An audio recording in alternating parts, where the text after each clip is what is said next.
प्रभु परमेश्वर के पवित्र नाम की महिमा और स्तुति हो।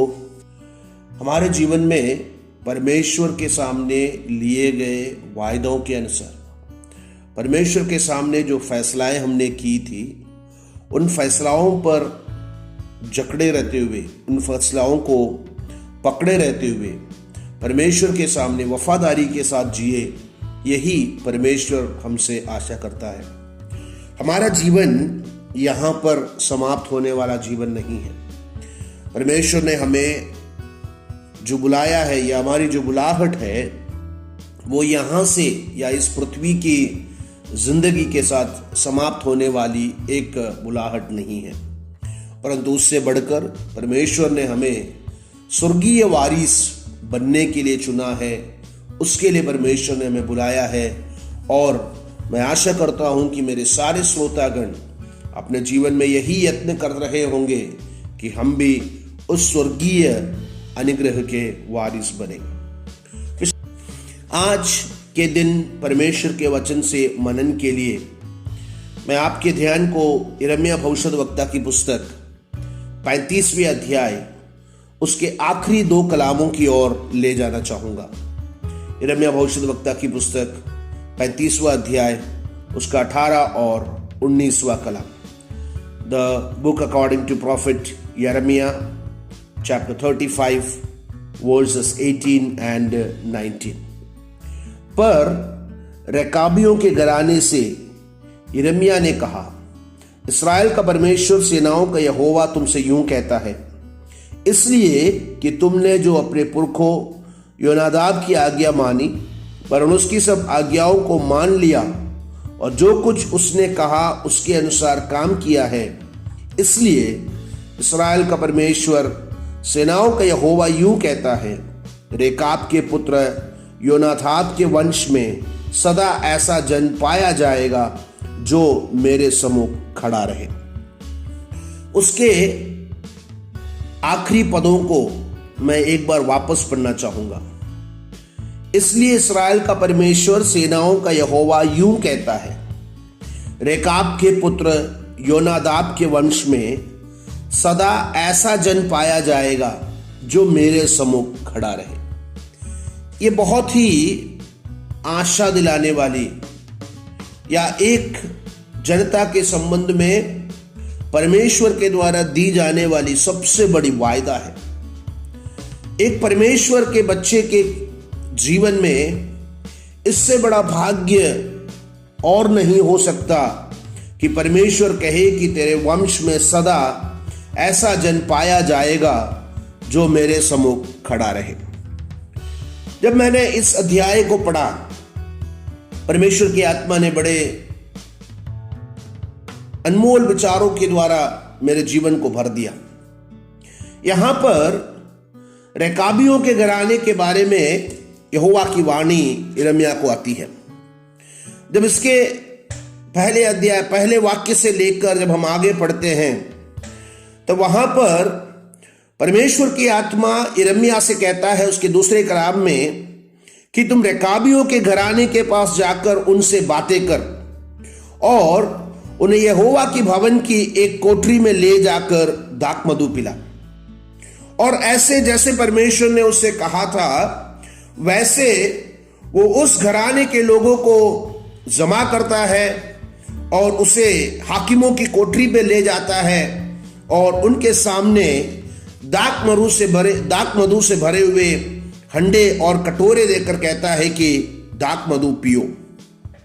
परंतु जब यिर्मयाह उनसे यह कहता है कि तुम लोग दाखमधु पियो, उन्होंने उनको एक जवाब दिया जो हम उसके 6ठे कलाम में पढ़ सकते हैं। 35वां अध्याय उसका 6ठा कलाम, वहां पर उन्होंने कहा, हम दाखमधु ना पिएंगे, क्योंकि रेकाब के पुत्र योनादाब ने, जो हमारा पुरखा था, हमको यह आज्ञा दी थी कि तुम कभी दाखमधु ना पीना, ना तुम ना तुम्हारे पुत्र, ना घर बनाना, ना बीज बोना, ना दाख की बारी लगाना और ना उसके अधिकारी होना, परंतु जीवन भर तंबुओं ही में रहना, जिस देश में तुम परदेशी हो उसमें बहुत दिन तक जीते रहो। और उनके पूर्वजों ने या उनके पिता ने जब उनसे पूर्व काल में ये बातें कही, उस समय से लेकर आज इस समय तक, वो यिर्मयाह के इस समय तक वो उन बातों को वैसे ही मानकर आगे बढ़ रही है। उन्होंने उनके पिता के द्वारा कही गई बातों को बिल्कुल भी ना नकारते हुए, उस पर अटल रहते हुए वो अपने जीवन को आगे बढ़ाते हुए आ रहे हैं।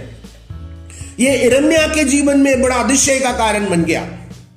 और तब परमेश्वर की वाणी यिर्मयाह के पास आता है और कहता है कि जो मेरे जन है, जो मेरा इस्राएल है, जिसको मैंने चुना है, जिसको मैंने मिस्र में से, बदुआई में से निकाल कर ले आया, वो लोग मेरे द्वारा कहे गए आज्ञाओं को नहीं मानते। समय असमय पर जो नियम और संहिताएं मैंने उनको करने को कही थी, वे उनका पालन नहीं कर रहे हैं। मेरे लोग आज जो है अन्य देवताओं के पीछे अपना दौड़ लगा रहे हैं, वे उनकी उपासना कर रहे हैं। वे उनको मिस्र में से छुड़ा कर लाए हुए यहोवा परमेश्वर की ना तो सुनते हैं, ना उसकी आराधना और उपासना करते हैं। परंतु इस इतने बड़े भीड़ जो उसकी उपासना और आराधना नहीं करते, जो उसका भय अपने जीवन में नहीं मानते, उनके बीच में देख यहां पर रेखाबियों का घराना है। वे लोग आज भी उनके पूर्वजों के द्वारा कही गई बातों से ना टालते हुए, उसमें से कोई भी कारण से ना हटते हुए, आज भी उन आज्ञाओं का पालन करते हुए वो आगे बढ़ रहे हैं। इसलिए उनके वंश में सदा ऐसा जन पाया जाएगा जो मेरे सम्मुख खड़ा रहे। प्रभु में मेरे प्यारों, परमेश्वर ने हमें एक बड़ी बुलाहट के साथ बुलाया। इस दुनिया में परमेश्वर ने हमें रखा। हम इस दुनिया में रह रहे हैं, परंतु हमें एक चीज समझना जरूरी है कि यहां का जिंदगी तात्कालिक है। यहां हम थोड़े समय के लिए आए हैं। हम थोड़े समय के लिए परमेश्वर के द्वारा उसकी योजना के अनुसार हमें यहां पर रहना है, परंतु इससे बढ़कर परमेश्वर की योजनाएं हमारे लिए यह है कि हम उसके अनंत राज्य में रहें। तो इस कारण से तुम यहां पर सदा सर्वदा ऐसे आगे बढ़ो कि तुम्हारा जीवन में हर बार यह विचार आए कि यहां की हमारी जिंदगी अस्थाई है या क्षणिक है, थोड़े समय के लिए है। और अगर ये विचार हमारे जीवन में आए तो आज हम जीवन में जो भी गलतियां परमेश्वर के खिलाफ करते हैं, जो भी पाप हमारे जीवन में परमेश्वर के खिलाफ उठते हैं, उनमें से एक बड़े हद तक हम दूर रह पाएंगे। यहां पर रेकाबियों को देखिए। कुछ वर्षों के पूर्व उनके पिता, उनके पूर्वजों ने उनसे जो वादा करवाया था, भले आज साल बीत गए, समय बहुत निकल गया, आज उनके पूर्वज जिनके सामने उन्होंने वादा किया था वो आज इस पृथ्वी पर है या नहीं इसका हमें अंदाजा नहीं, परंतु फिर भी जो वादा उन्होंने उनके सामने किया था वो वादा पर आज भी वो अटल होकर आगे बढ़ रहे हैं। आप जिस परिस्थिति में हैं, आप जिस अवस्था में हैं, हो सकता है आपको जिसने मसीह में ले आया था वो आपके आजू बाजू ना हो। आपको जिसने परमेश्वर के प्रेम के बारे में बताया था वो आज आपके पास होना जरूरी नहीं है। दिन प्रतिदिन आपको परमेश्वर की अगुवाई में आगे चलाने के लिए हो सकता है ऐसा एक अच्छा दोस्त आपके पास नहीं होगा, परंतु सालों के पूर्व, महीनों के पूर्व, समयों के पूर्व आपने और आपके परमेश्वर के बीच में की गई एक वायदा था। आप लोगों के द्वारा परमेश्वर के साथ किया गया एक गठबंधन था। परिस्थितियां भले विपरीत हो जाए, परिस्थितियां समय भले आगे बीत जाए, परंतु उस वायदों को तोड़ना हमारे जीवन में उचित नहीं है।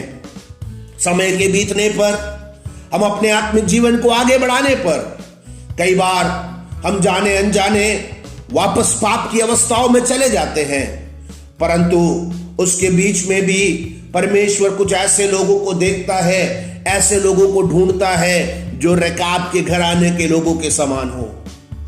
प्रभु मेरे प्यारों, आज इस दिन जब हम इस वचन को, परमेश्वर के वचन को जब सुन रहे हैं, परमेश्वर हमारे बारे में यही चाहता है और परमेश्वर ने हमें इसीलिए चुना है कि हमेशा हम उसके सामने रहें, हमेशा हम उसके सम्मुख खड़े रहें।